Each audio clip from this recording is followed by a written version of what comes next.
ମାଧ୍ୟମରେ କାହିଁକିନା ଇଏ ପ୍ରତ୍ୟେକ ବର୍ଗର ବ୍ୟକ୍ତିଙ୍କୁ ପ୍ରତ୍ୟେକ ବର୍ଗର ପରିବାରକୁ ଇଏ ଏଫେକ୍ଟ କରିବ। ସମ୍ପୂର୍ଣ୍ଣ ଭାବରେ ଜନବିରୋଧୀ।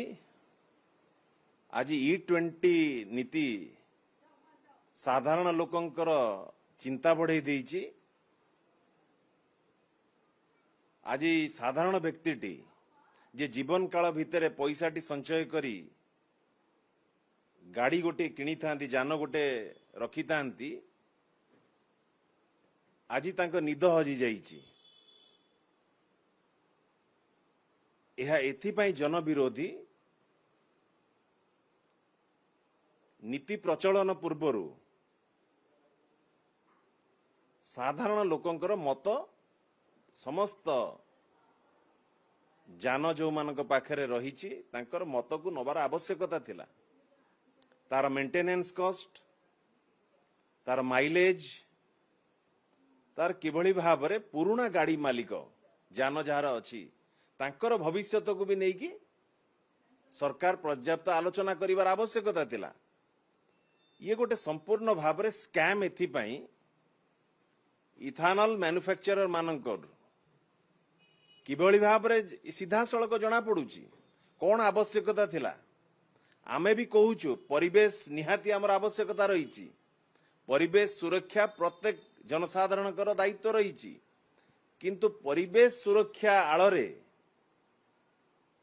ଇଏ ଜନସାଧାରଣଙ୍କୁ ହଇରାଣ ହରକତ କରେଇବା, ଇଏ ତାଙ୍କର ଇଏ ପକେଟ ଭିତରୁ ହାତ ପୁରେଇ ପଇସା ନେଲା ଭଳି, ଘରୁ ପଶିକି ପଇସା ଚୋରି କରିବା ଭଳି ଇଏ ବ୍ୟବସ୍ଥା ଇଏ ଲାଗୁଛି ଇଥାନଲ। ତେଣୁକରି ଇଥାନଲ ବ୍ଲେଣ୍ଡେଡ ପେଟ୍ରୋଲ ଏହା ଜନସ୍ୱାର୍ଥ ବିରୋଧୀ। ଏ ନୀତିକୁ ସରକାର ପୁନର୍ବିଚାର କରନ୍ତୁ, ନହେଲେ ଭାରତ ବର୍ଷର ଜନସାଧାରଣ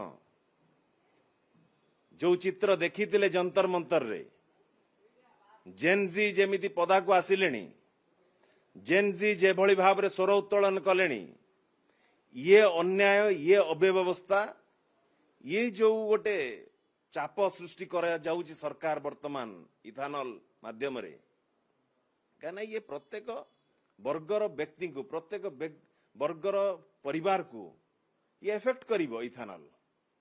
କାହିଁକିନା ଗାଡ଼ି ଗୋଟିଏ, ଯାନ ଗୋଟିଏ ନିହାତି ଆବଶ୍ୟକତା ପ୍ରତ୍ୟେକ ପରିବାର ଭିତରେ।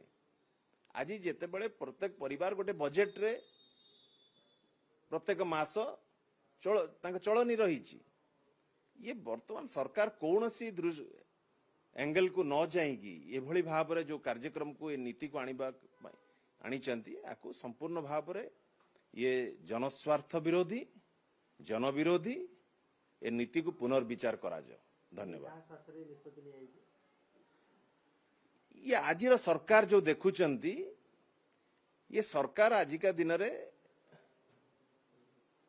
ଇଏ ଯେଭଳି ଭାବରେ ସରକାର ତାଙ୍କର ନିଜର ନୀତି ନିୟମ କାହାର ସ୍ୱାର୍ଥରେ ଯାଉଛି, ଇଥାନଲ ମ୍ୟାନୁଫ୍ୟାକ୍ଚରର ମାନେ ସରକାର ତାଙ୍କର ଅଏଲ କମ୍ପାନିଜ ତାଙ୍କର ନିଜର ରହିଛି, ନିଶ୍ଚିନ୍ତ ଭାବରେ ସରକାରଙ୍କର ସ୍ୱାର୍ଥରେ କାମ କରୁଛନ୍ତି।